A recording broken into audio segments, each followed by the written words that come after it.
বিয়ের পরদিন আমার স্ত্রীর পেট অস্বাভাবিকভাবে ফুলে গেল। দেখে মনে হচ্ছে সে মা হতে চলেছে, কিন্তু এটা কি করে সম্ভব? বিয়ের একদিন পর একটা মেয়ে মা হয় কি করে? মা বলল এলাকার কবিরাজকে ডেকে ঝাড়ফুঁক দিলে পেট ফুলা কমে যাবে। ছোট ভাই একজন কবিরাজ ডেকে নিয়ে আসলো। তিনি ভালো করে আমার স্ত্রীর পা থেকে মাথা পর্যন্ত চেয়ে কয়েকবার দেখলো। পেটের দিকে যখন তাকায় তখনই চমকে ওঠে কবিরাজ। ব্যাপারটা লক্ষ্য করে আমার কাছেও একটু অদ্ভুত লাগলো। আমার মা জানতে চাইলো কি হয়েছে কবিরাজ সাহেব। কবিরাজ কোনো জবাব না দিয়ে আমার হাত ধরে রুম থেকে বের হয়ে আসলো। কবিরাজ আমাকে একটু আড়ালে নিয়ে বলল, তুমি তো একটা জিনের সাথে বসবাস করছো। তোমার সাথে বাসর ঘরে যে ছিল সে কোনো মানুষ নয়, সে একটা আত্মা। এলাকার কবিরাজের মুখে এমন কথা শুনে আমি যেন আকাশ থেকে পড়লাম। জবাবে আমি বললাম, কি বলছেন এসব আপনি? আপনার কি মাথা খারাপ হয়ে গেছে? কবিরাজ বলল, আমি যা বলছি তা একদম সত্য।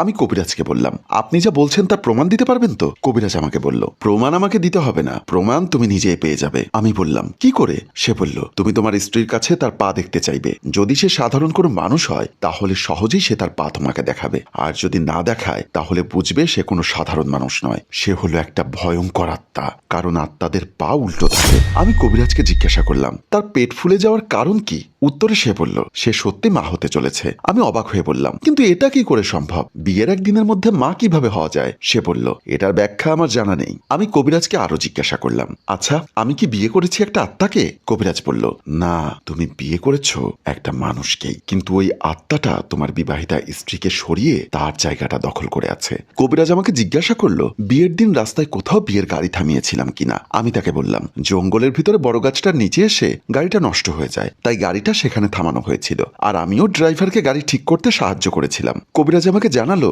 সেখানেই এই আত্মাটা তোমার স্ত্রীকে সরিয়ে তার জায়গাটা দখল করেছে। নিশ্চয়ই ওর কোনো সুপ্ত কামনা বা বাসনা আছে।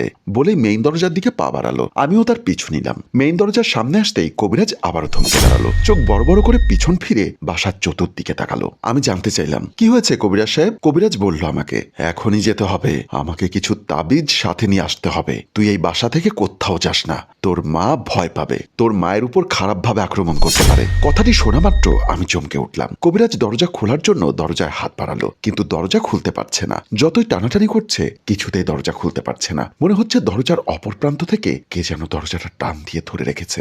আমিও চেষ্টা করলাম, কিন্তু আমিও খুলতে পারছি না। কবিরাজ বলল, সর্বনাশ, এখন কি হবে? কি হয়েছে আমাকে খুলে বলুন। তোর বাসায় কি নুপুর আছে? আছে তো, কেন? নুপুর থাকলে নিয়ে আয়। আমি ভয়ে ভয়ে কাঁপা কাঁপা গলায় বললাম, পাশের রুমে আছে, আপনি আমার সাথে আসুন, আমার একা একা ভয় করছে। ঠিক আছে চল।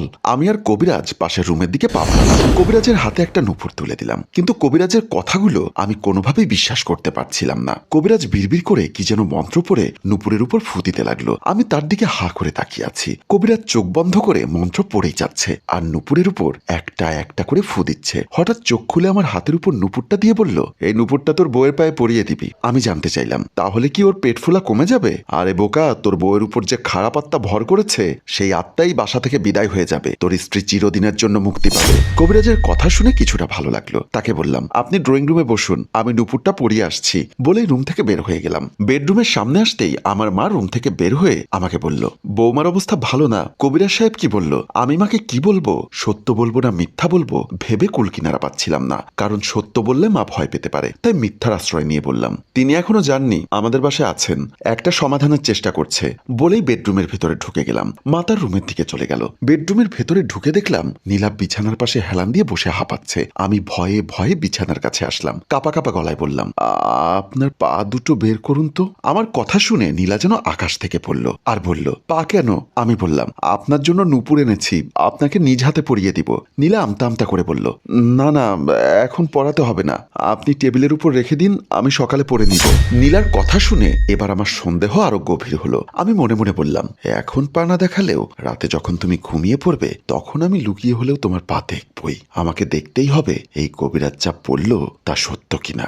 আর কথা না বাড়িয়ে চুপচাপ আবার রুম থেকে বের হয়ে গেলাম। পেছন থেকে নীলা কয়েকবার আমাকে ডাক দিল, কিন্তু আমি পেছনে ফিরলাম না। ড্রয়িং রুমের ভেতরে ঢুকে দেখলাম কবিরাজ বাসার চতুর্দিকে তাকিয়ে ফু দিচ্ছে। আমি পাশে গিয়ে বসে বললাম, ও তো পা দেখাতে চায় না, আমি কিভাবে পড়াবো? কবিরাজ বলল, আমি বলেছি না, এবার দেখেছো আমার কথা সত্যি হলো, তোমার স্ত্রী মানুষ না, সে একটা ভয়ঙ্কর জিন। যদি অমাবস্যা সমস্যা হতো তাহলে তুমি, আমি, তোমার মাকে ও এত সময় মেরে ফেলতো, এত সময় বাঁচতে দিত না। কিন্তু আজ পূর্ণিমা, তাই ওর শরীরে তেমন একটা শক্তি নেই। তারপরও যে শক্তি আছে তাতে আমাকে বন্দি করে ফেলেছে। আমি বাসার ভেতরে যেতে পারছি না। তোমাকে যে করে হোক ওর পায়ে নুপুরটা পরাতে হবে। আমি বললাম, রাতে যখন ও ঘুমোবে তখন না হয় ওকে পরিয়ে দিব। ঠিক আছে, তুমি ভালো কথা বলেছ।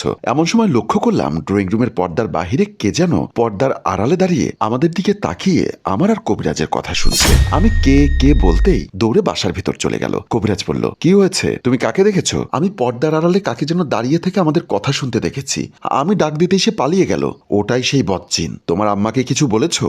না, বলিনি। তুমি আমার কাছে থাকো, আমি আরো কিছু মন্ত্র পড়ে তোমার ভালোর জন্য তোমাকে ফু দিচ্ছি। বলেই মন্ত্র পড়ে আমার মাথার উপরে কবিরাজ ফু দিতে লাগলো। কবিরাজের কথা মতো রাতে ভয়ে ভয়ে বেডরুমে প্রবেশ করলাম। নীলা আগে থেকেই বিছানায় শোয়া ছিল। আমি ঘরের লাইট অফ করে শুয়ে পড়লাম। ঠিক মধ্যরাতে আমি খেয়াল করলাম নীলা ঘুমিয়ে পড়েছে। তাই আমি সিদ্ধান্ত নিলাম এবার নীলার পাটা দেখব। কবিরাজ যা বলেছে তা সত্যি কিনা, কিন্তু সম্পূর্ণ ঘর অন্ধকার ছিল। যদি লাইট জ্বালাই তাহলে নীলার ঘুম ভেঙে যাবে। বাহিরে স্পষ্ট চাঁদের আলো ছিল। আমি শোয়া থেকে আস্তে আস্তে উঠে জানালার কাছে আসলাম। জানালাটা হালকা খুলে দিলাম। জানালা খোলার সাথে সাথেই এক টুকরো আলো এসে নীলার শরীরে পড়ল। চাঁদের আলোতে নীলার সম্পূর্ণ শরীর স্পষ্ট দেখা যাচ্ছে। এবার আমি নীলার পায়ের দিকে তাকাতেই আমার চোখ কপালে উঠে গেল। ভয়ে আটকে আমার কলিজা শুকিয়ে গেল। এটা আমি কি দেখলাম? এটা কিভাবে সম্ভব? আমার হিসাব মিলছে না। সারা শরীর থরথর করে কাঁপছে, টপ টপ করে ঘাম ঝরছে। বুঝতে পারলাম আমার শরীর ভয়ে আতঙ্কে আস্তে আস্তে শীতল হয়ে আসছে। আমি নিজেকে সামলে নেওয়ার চেষ্টা করলাম। দৌড়ে রুম থেকে বের হবার জন্য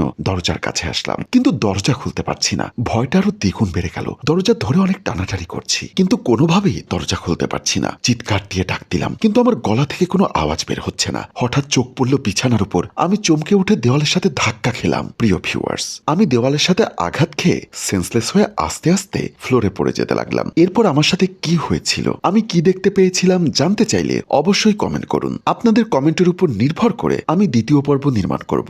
ভালো লাগলে লাইক, কমেন্ট, শেয়ার করুন। গল্পটির রচনা ও পরিচালনায় ফেরদৌস অপু, প্রযোজনায় আব্দুল মজিদ।